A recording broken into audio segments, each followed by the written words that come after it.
Bíblia, ué. Não é não, pastora? Ainda bem que você me corrigiu, viu, pastor Zé do Carmo? Misericórdia, ué. Ô, glória a Deus. O pastor ficou calado, só ali, ó. Quem não tem revista, Atos dos Apóstolos, capítulo 5, a partir do versículo 1. Eu vou ler um versículo, e a igreja com as suas Bíblias aí, lê o outro versículo. Assim nós vamos ler intercaladamente, tá bom? Mas primeiro aí, todo mundo achar aí? Achou? Atos capítulo 5, a partir do versículo 1. Louvado seja o nome do Senhor. Irmãos, ô glória a Deus. A cozinha lá está bem adiantado o jantar, louvado seja Deus. Alguns irmãos já trouxeram alguns refrigerantes aí, eu acho que o negócio vai pegar, viu, Mosé? Depois aqui da escola, viu? Louvado seja o nome do Senhor. Bem forte toda a igreja em uma só voz, o título da nossa lição, vamos lá, 1, 2, 3, bem forte. Não, peraí, cadê o título da leitura da lição? Vai para nós aí. Não, o título da lição estava lá na lição. Bem forte. O título da lição, vamos lá, 1, 2, 3. Com a mentira. Agora eu vou ler o primeiro versículo, diz assim: mas um certo varão chamado Ananias, com Safira sua mulher, vendeu uma propriedade. O 2.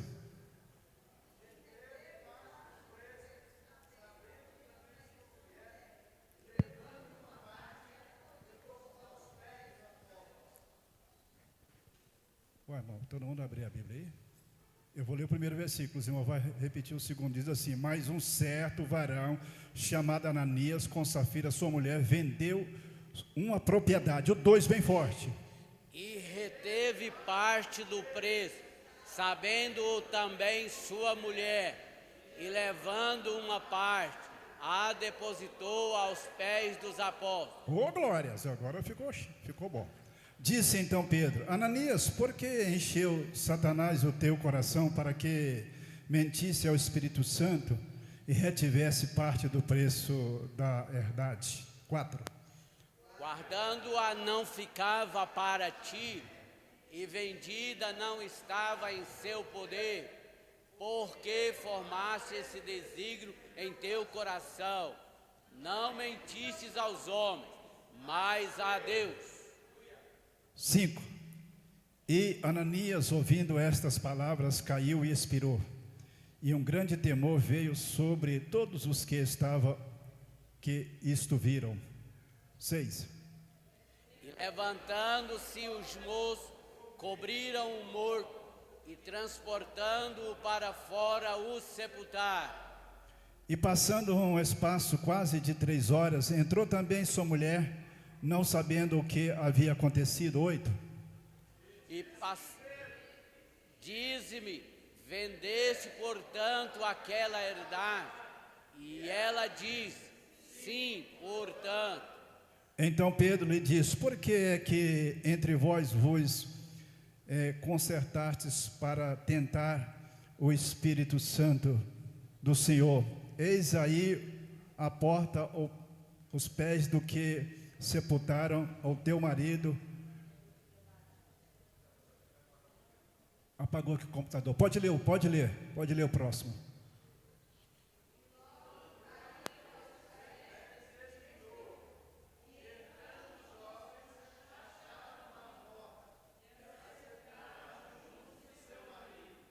Vamos ler o 11 todo mundo junto, bem forte, vamos lá?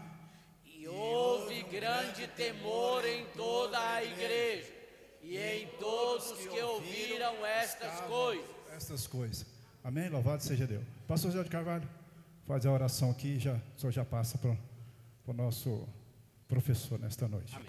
Então vamos orar, não é, meus irmãos? Senhor nosso Deus e nosso Pai, nesse momento te agradecemos, ó Pai, por estar aqui mais uma vez nesse dia de terça-feira, para aprender um pouco mais da palavra santa e maravilhosa do Senhor. Pai, nós queremos te apresentar o teu filho, irmão de Carlos, que vai estar ministrando essa palavra. Eu sei, tenho certeza que o Senhor estará usando o teu filho, Pai, porque assim o Senhor sempre tem feito. Então te agradecemos no nome do Senhor. Amém. Amém. Paz do Senhor, meus irmãos. Graças a Deus que nos deu essa oportunidade hoje de estarmos aqui nesta noite, reunidos, tendo um propósito: aprender do Senhor, ouvir de Deus aquilo que Ele tem preparado para os nossos corações.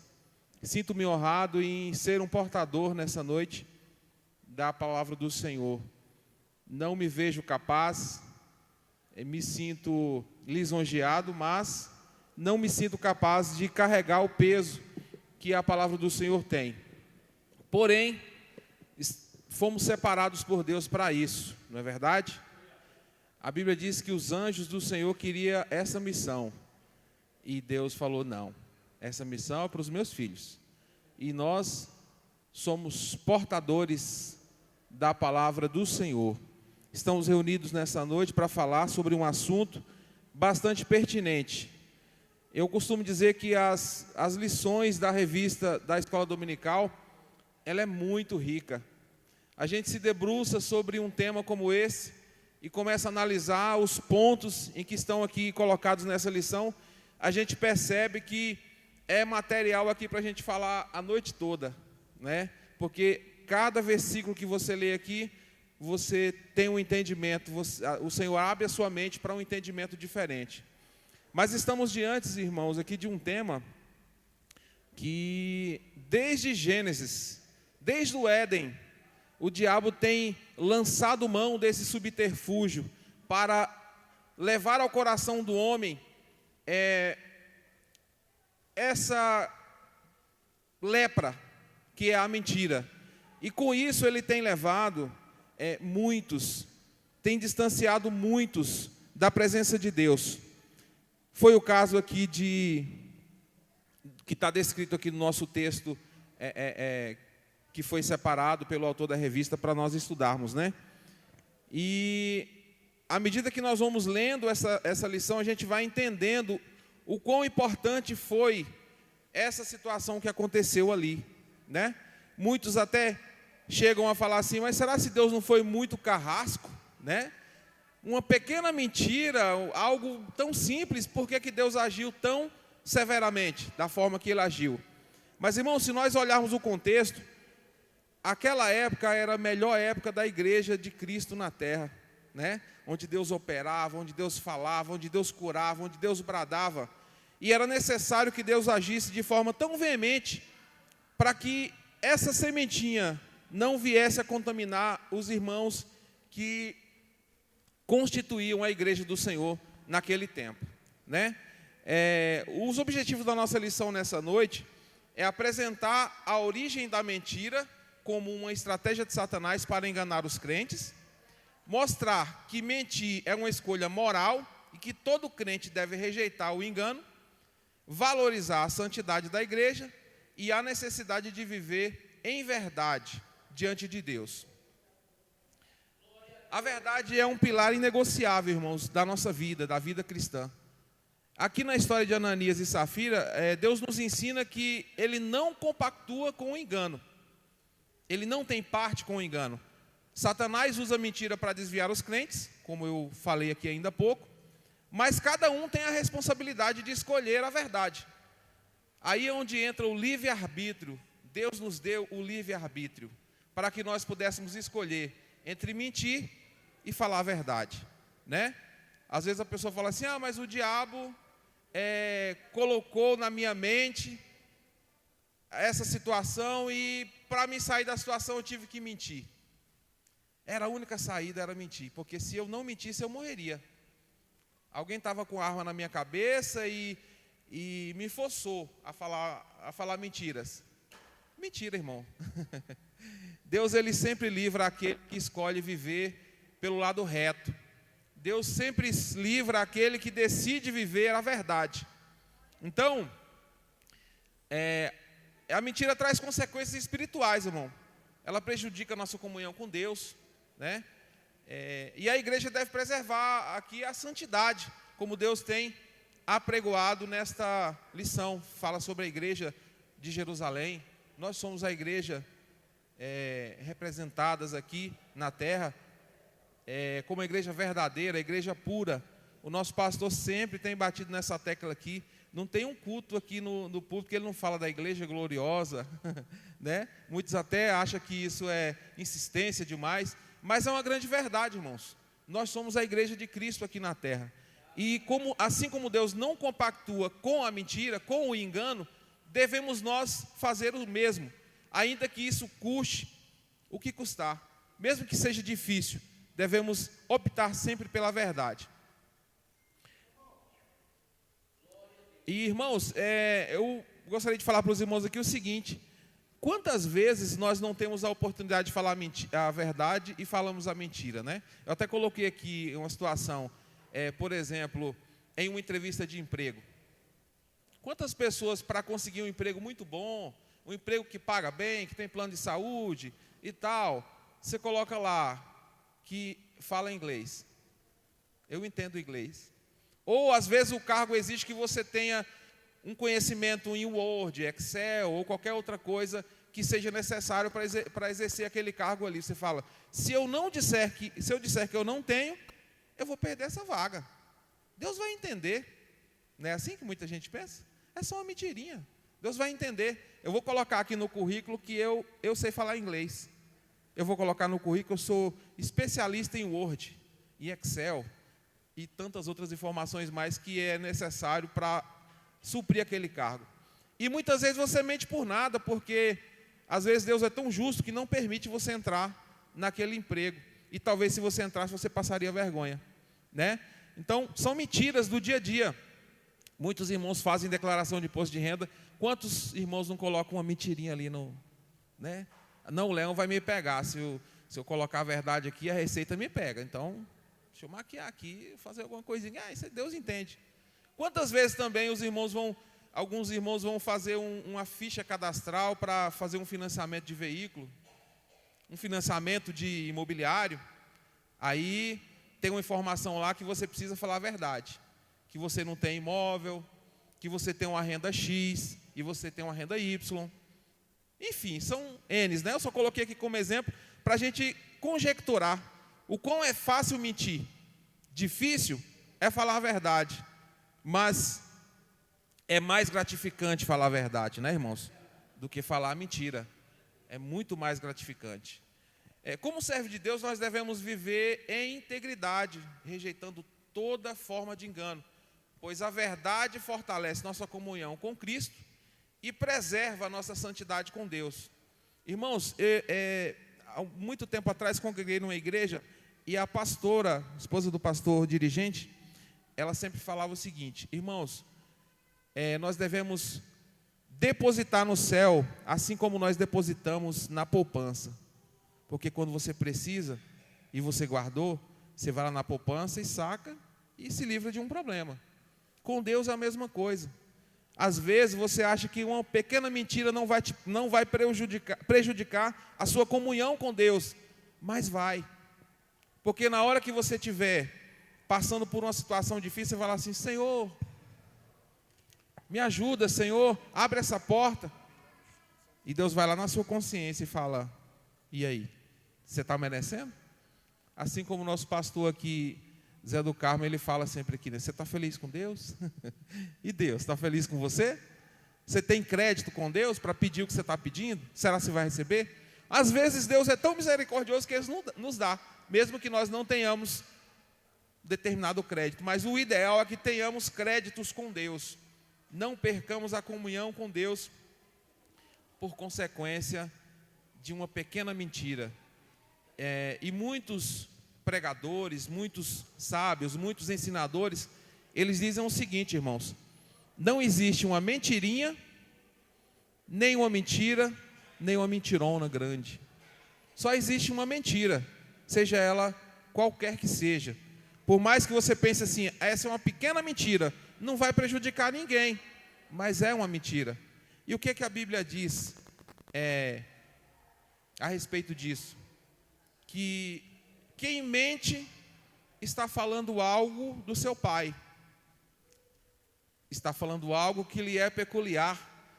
Ou seja, o diabo é o pai da mentira. Se você está mentindo, consequentemente é necessário pensar que você está seguindo as diretrizes do seu pai. Misericórdia. Devemos seguir as diretrizes do nosso Deus. É quem nos ensina cotidianamente a falarmos a verdade. A Escritura afirma que Satanás induziu Ananias a mentir. Disse então Pedro: Ananias, por que encheu Satanás o seu coração? Motivado pela cobiça, pelo desejo de obter lucro fácil, Ananias deu lugar ao diabo, que levou a mentir. Jesus já havia afirmado que o diabo é o pai da mentira, como eu acabei de falar, em João 8:44. Satanás está por trás de toda mentira e engano. O apóstolo Paulo viu esse espírito de engano quando enfrentou Elimas, o mágico. O diabo será sempre mentiroso, ele nunca mudará. Irmãos, nós vimos que aqui Ananias, juntamente com Safira, eles intentaram. Barnabé havia feito uma doação para a igreja do Senhor de forma genuína, com o coração livre e aberto, com o intuito e o desejo de contribuir com o crescimento da obra do Senhor naqueles dias. Ele tinha feito isso de forma genuína. E Ananias pensou assim: olha, você viu, Safira, o quão prestigiado foi Barnabé por aquela doação que ele fez?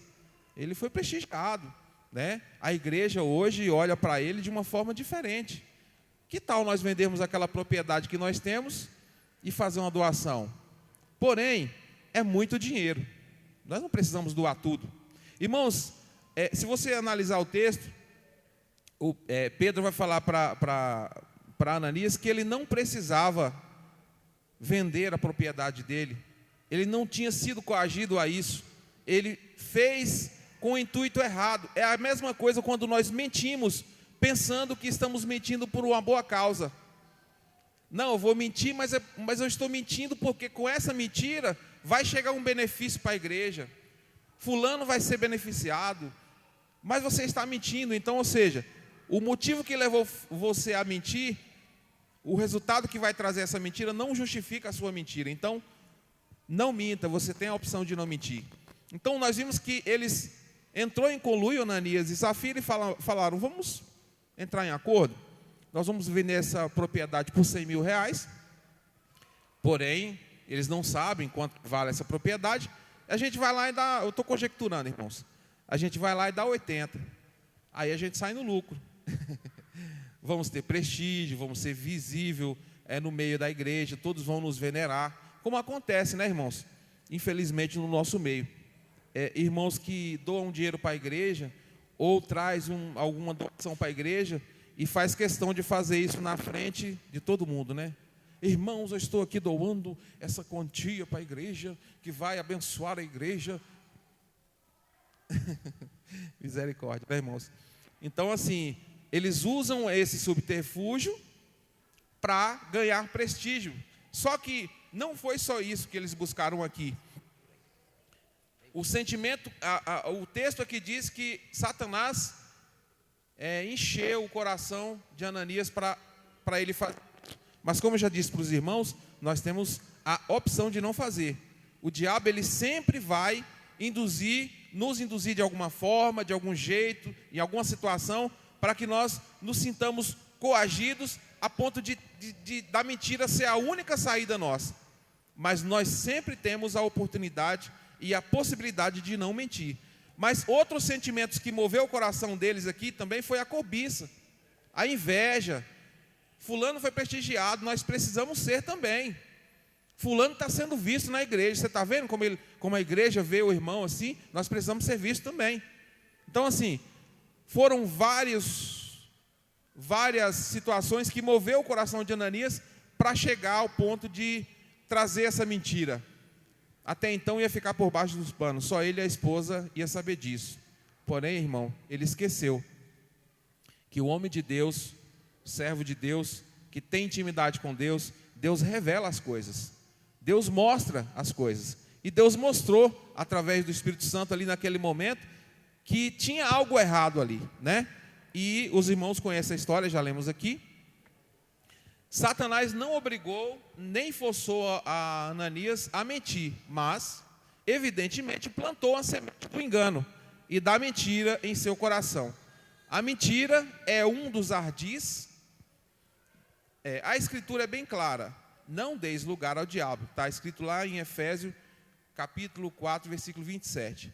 Por certo, Ananias sabia disso, ele era conhecedor, pois estava numa igreja doutrinada pelos apóstolos, ou seja, tinha ensino, ali tinha palavra de Deus, tinha ensinamento.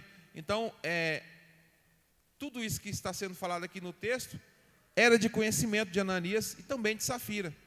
A questão, portanto, não estava em saber fazer a coisa certa, mas em subestimar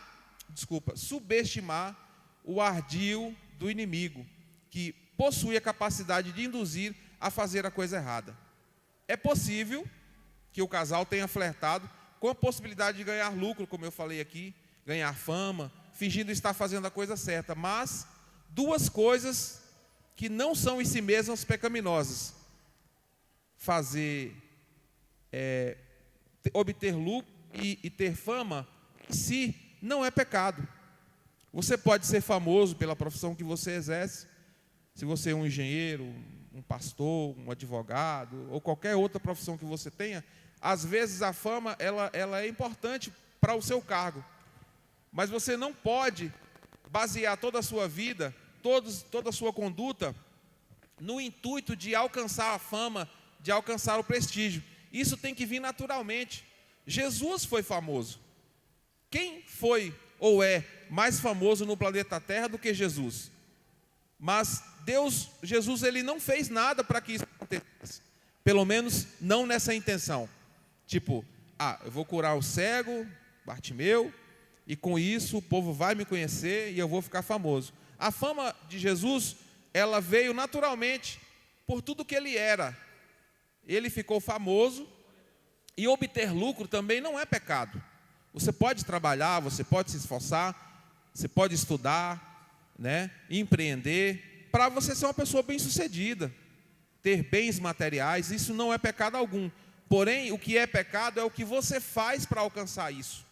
É o que te leva a mentir, o que te leva ao engano, ou a enganar pessoas, ou induzir pessoas ao erro, para você, como diz no mundo, pisar nas pessoas, subir nas pessoas, pisar nas pessoas para subir. Você chega lá em cima, mas quando você olha para trás, tudo que você fez não é louvável. Então, assim, se tiver que ser famoso, se tiver que ser rico, ter lucro naquilo que você faz, faça isso com verdade, faça isso com temor, faça isso com alegria, sem estar no seu coração o sentimento de subir a qualquer custo, de alcançar o ápice, o topo a qualquer custo. Até porque, irmãos, nada disso é importante. Como dizia Salomão, tudo é vaidade, Você ter um carro do ano, você chegar a estacionar na porta da igreja, um carro chiquetérrimo, um carro maravilhoso, e as pessoas vão falar: nossa, como fulano é bem sucedido, Nossa, como você viu o carrão de fulano? Então, assim, é bom ter? Mas quando você faz isso para ostentar, perde a graça. Não há erro algum em você ser uma pessoa bem-sucedida, desde que você não tenha que fazer nada de errado para ser assim. Ainda no primeiro tópico, o terceiro subtópico, não subestime o inimigo. O apóstolo Paulo orienta os crentes a perdoarem e a não guardarem nenhuma raiz de amargura. Se por um lado não podemos subestimar o inimigo, ou seja, achar que ele não é de nada, visto ele ter sido derrotado na cruz por Cristo, nosso Senhor, por outro lado, não podemos subestimar, não podemos achar que ele não é de nada. Ele é sim, e se você der espaço, ele entra e faz, como diz o povo lá da minha região nordestina, uma bagaceira. Faz uma bagaceira, A expressão grega astutas, aqui antes tem aqui, Paulo orienta os crentes a se revestirem de toda a armadura de Deus, para que possam ficar firmes contra as astutas ciladas do diabo. A expressão grega astuta cilada traduz o termo grego metodeias, de onde procede nosso termo em português método. Ou seja, o diabo ele é meticuloso, ele trabalha metodicamente para enganar os cristãos. Vigiemos, porque o diabo ele te conhece melhor do que você mesmo. Você achar que o diabo não é de nada, é uma coisa que eu tenho muito, não é medo, mas eu tenho um certo receio quando eu vejo alguém falando assim: eu vou pisar na cabeça da serpente. Não, irmão, não é tão fácil assim não. Você pensa que o diabo é qualquer um, ele é fraquinho, qualquer um, eu sou servo de Deus, vou pisar na cabeça do diabo. Não é assim não. Você precisa estar firme, precisa estar com a conduta ilibada, né? Você tem que ser irrepreensível, né? Para você, acho que na minha concepção, eu creio assim, apenas Cristo tem capacidade de pisar na cabeça da serpente, né? Eu não tenho essa pretensão, porque Jesus já fez isso por mim, né? Mas o que eu quero dizer com isso? Não é fácil pisar na cabeça da serpente. A serpente é forte, tá? Não dê brecha, vigie. O segundo ponto é o cristão e a mentira. Primeiro subtópico: mentir é uma escolha. Um fato fica evidente em Atos 5, de 1 a 11, que foi o texto que nós lemos. Tanto Ananias quanto sua mulher Safira agiram livremente na questão envolvendo a venda da propriedade. Isso fica ainda mais claro quando Pedro, sobre o discernimento do Espírito Santo, reprova Ananias por ter tentado enganar a igreja acerca do real valor da propriedade. Aqui no texto diz que Ananias e Safiras não enganou a Pedro, não tentou enganar a Pedro, ele tentou enganar a Cristo, o Senhor da igreja. Então, fica evidente aqui também que mentir é uma escolha. A maioria aqui são casados, então se a sua esposa chega para você e fala assim: meu bem, vamos mentir por causa disso e disso, você tem a escolha de falar assim: não, meu bem, eu não compactuo com a mentira, eu não compactuo com o engano, então é melhor você rever os seus conceitos, porque eu não vou entrar em conluio com você. Ah, mas se você não mentir, se você não falar para o meu chefe que eu não fui trabalhar porque eu estava doente, você não confirmar essa informação, eu vou ser demitida do emprego. Infelizmente, você vai ser demitida do emprego, porque eu não vou entrar em conluio com você para enganar o seu patrão. É só uma conjectura, um exemplo que eu estou dando. Então, aqui, Ananias, eu não sei quem enganou quem induziu quem a praticar a mentira. Talvez Ananias tenha chegado para a esposa dele, contado toda uma história e falado: amor, e aí, está comigo? Vamos lá? Vamos mentir lá comigo? Eu estou indo lá na frente, mas se porventura eu demorar, você vai atrás e fala lá: ó, realmente foi isso aí mesmo que aconteceu. E foi o que está descrito aqui no texto, né? Ele mentiu, Deus mostrou quem é o dono da igreja, para servir de exemplo, para que essa semente não viesse a contaminar o coração dos demais irmãos ali, da nossa igreja, da igreja de Cristo naquele tempo. E pouco tempo depois, a Bíblia diz que, passado cerca de 3 horas, chega lá Safira. Já tinha sido combinado, né? Então, vamos lá, e aí? Foi vendido por tanto mesmo? Ah, sim, foi vendido por tanto. Não foi isso que o meu esposo falou aí? Não foi isso que ele disse para você? Então, é isso mesmo, assina embaixo. Então, irmãos, mentir é uma escolha. Então, escolha não mentir. Eu sei que muitas vezes não é fácil. Se alguém disser para você que nunca mentiu, está mentindo no momento que fala isso. Porque, infelizmente, desde criança, né? Às vezes a criança nem tem tanto entendimento, mas ela faz uma coisa errada e você chega e ela fala: não foi eu. Eu, infelizmente, quando criança, eu me lembro que uma vez a minha mãe deixou... Obrigado, minha irmã.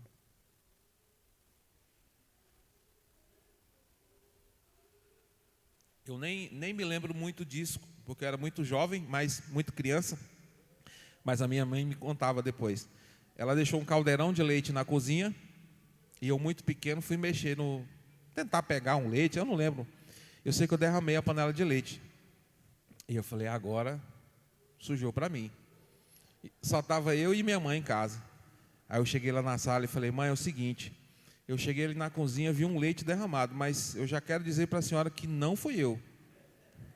Aí ela falou assim: ah, foi? Pegou na minha mão e falou: vamos lá me mostrar? Irmão do céu, a giripoca piou para o meu lado.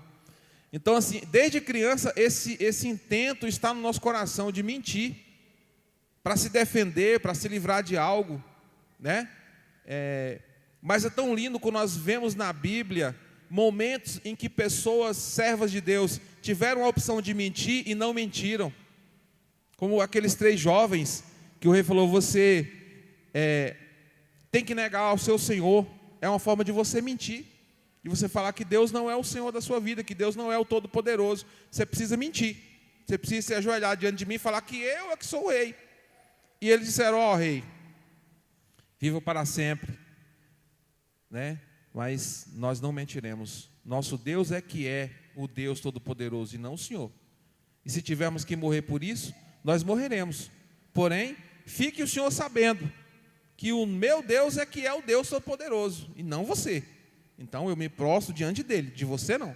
E nós conhecemos a história. Deus livrou aqueles jovens da fornalha de fogo ardente. E tantas outras histórias, tantos outros exemplos que nós vemos na Bíblia. Quando se fala a verdade, Deus pega a sua causa para si. Deus toma para si a responsabilidade da vida de alguém que opta por viver a verdade. Quando você fala a verdade, quando você vive a verdade, Deus se responsabiliza por você. Deus, ele toma conta de você de uma forma esplêndida, de uma forma especial. Então, irmãos, fica uma lição aqui para a gente. Nós precisamos ser mais verdadeiros. Até aquela mentirinha simples, né? Mentirinha básica, você chega na casa de alguém, a pessoa faz um café, aí serve o café para você. Eu, por exemplo, gosto de café com pouco açúcar. Tem pessoas que gostam fraco e mais doce. Aí a pessoa chega com café, só a garapa, né? Fraquinho, com bastante açúcar. Aí, e aí, fulano? Tá bom o café? Aí você fala: agora, o que eu falo? Eu não posso desagradar a pessoa. Né? Aí você fala: não, tá bom. É uma mentira, não é? É pequena, mas é uma mentira. Eu não quero ser santarrão, mas eu sempre, pode ser onde tiver, eu falo: ó, irmão, assim, eu gosto mais forte, com menos açúcar. Aí a pessoa: tá doce, né? Tipo assim, aí já... Mas eu procuro sempre, mesmo nos mínimos detalhes, você ser sincero, né? Eu com a minha esposa, quando nós nos casamos, assim, cada pessoa tem sua cultura, né? Seu jeito de viver na sua família, sua criação. Mas as primeiras comidas que a minha esposa fez, irmãos, não eram muito boas. Hoje ela é fera, hoje ela cozinha que eu como até demais. Mas na época ela falava: ei, amor, porque ela fazia comida e ficava na expectativa, né? E aí, o que deu aí? O que você achou? Falei: irmã, minha mulher, é o seguinte, meu amor, é o seguinte, se você tivesse colocado um pouquinho menos de gordura, tinha ficado melhor. Mas eu não falei que estava ruim, eu só falei que poderia ter ficado melhor. E o tempo foi passando, a gente foi se adaptando. Hoje ela dá show na cozinha, né? Por quê? E outra ocasião também eu vi um testemunho de um irmão, um casal, só para conjecturar aqui, que a esposa fazia uma comida muito ruim para ele, e ele não gostava, mas para não desagradar a esposa, ele comia toda vez que ela fazia. E ela fazia porque ela achava que ele gostava, mas por ele não falar a verdade para ela, eles viveram muitos anos, um fazendo algo que não gostava de fazer e outro comendo algo que não gostava de comer. Não bastava ele ter falado à minha esposa: meu amor, arruma um jeitinho para falar. Eu não sou muito fã, não. Eu como porque você faz, mas... né? Aí você falou: ah, meu bem, desculpa, eu não sabia que você não gostava. Pronto, resolveu o problema. Então, assim, irmão, às vezes a gente se submete a uma situação difícil em que a gente tem que sustentar uma mentira, porque o problema de você mentir é você ter que sustentar essa mentira por muito tempo. E toda vez que você tem que sustentar o que você falou de mentira, você está mentindo de novo. Então, assim, eu congreguei com o pastor que ele falava assim: é melhor você ficar amarelo com a verdade do que vermelho com a mentira. Porque a pior coisa que tem, irmãos, é você contar uma mentira para alguém que já sabe a verdade. E você acha que a pessoa está acreditando em você. mas a pessoa sabe que você está mentindo. E quando a pessoa te confronta, você fica vermelho, você fica amarelo, você fica toda cor. Porque a pessoa, quando ela tem o temor de Deus, quando alguém te pega num ato falho, numa situação, você quer abrir o chão e entrar dentro do chão. Então, assim, é melhor você ficar amarelo com a verdade. É difícil contar a verdade, mas eu vou te falar, aconteceu isso e isso. Vai ter aquele probleminha ali, aquela constrangimento ali no momento, mas depois tudo se estabiliza, né? Mas vamos para frente aqui. O segundo subtópico do segundo tópico. Atraídos pela mentira. Se por um lado Ananias e Safira tomaram decisões livres, ou seja, eles podiam mentir ou não, eles decidiram mentir. Por outro lado, sofreram implicações de suas decisões. Como eu falei aqui ainda há pouco, todas as nossas ações têm uma consequência. E a mentira, ela tem consequências drásticas, dependendo do contexto onde essa mentira é contada, irmãos. Nós podemos perder um casamento, nós podemos perder uma amizade, nós podemos perder a nossa comunhão com Deus. Então, assim, temos que avaliar se realmente vale a pena mentir, né? Eu não quero com isso aqui dizer que nós, como seres humanos, vamos viver a nossa vida inteira daqui para frente, depois dessa pequena reflexão a respeito da mentira, que nós vamos passar a partir de hoje ser santos e não mentir. Mas eu, por exemplo, quando tem situações em que eu falo alguma coisa, dou uma deslizada, eu fico com a minha consciência muito pesada. Eu dobro o joelho, eu peço perdão a Deus, porque eu sei que eu entrei numa direção que eu não deveria entrar. E o problema da mentira é que é um negócio que torna compulsão para muitos. Você mente, aí você tem que mentir para esconder aquela mentira, depois tem que mentir porque você mentiu para esconder a mentira, e você vai sustentando essa mentira e vai levando isso. Daqui a pouco você está mentindo naturalmente, você nem sente mais. Porque quando nós temos a mente de Cristo, como diz o apóstolo Paulo, quando você faz algo errado, o seu juiz interno ele vai te falar, você fez errado. E aquilo vai ficar martelando na sua cabeça. Por que você fez isso? Você não deveria ter feito. Você poderia ter feito assim, você poderia ter feito assado. Mas mentir não era necessário. E fica aquela luta na nossa cabeça.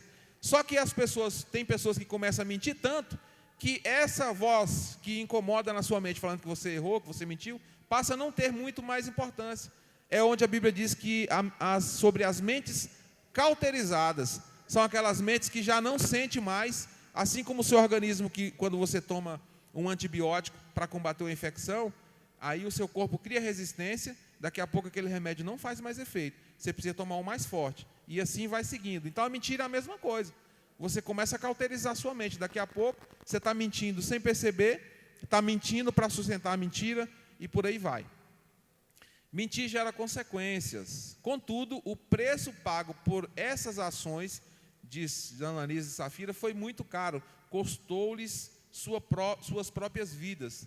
Antes de praticar qualquer ação de natureza pecaminosa, é necessário pensar nas consequências que isso produzirá. Daí dá-se o provérbio que fulano é inconsequente. Você é muito inconsequente. Às vezes a gente ouve isso e não imagina. São aquelas pessoas que não pensam. Não, eu vou mentir agora, depois eu dou um jeito. Depois eu dou um jogo de cintura aí e eu me saio dessa situação. Você é uma pessoa inconsequente. Você tem que medir suas consequências. Terceiro e último tópico, estamos aproximando do meu tempo ali. É a igreja que repele a mentira. Uma igreja temente. Lucas destaca que os fatos ocorridos com Ananias e Safira trouxeram um grande temor dentro e fora da igreja. A palavra temor traduz o termo phobos, termo grego phobos, que também aparece no versículo 5 do texto que nós lemos. Deste mesmo capítulo, muitas vezes essas palavras é traduzida com o sentido de medo, né? Temor levado ao medo. Mas aqui, no nosso texto, esse termo temor está voltado para obediência, para reverência.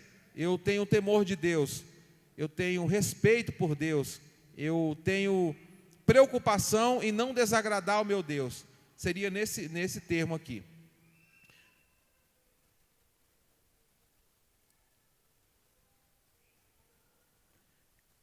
O segundo subtópico do último tópico.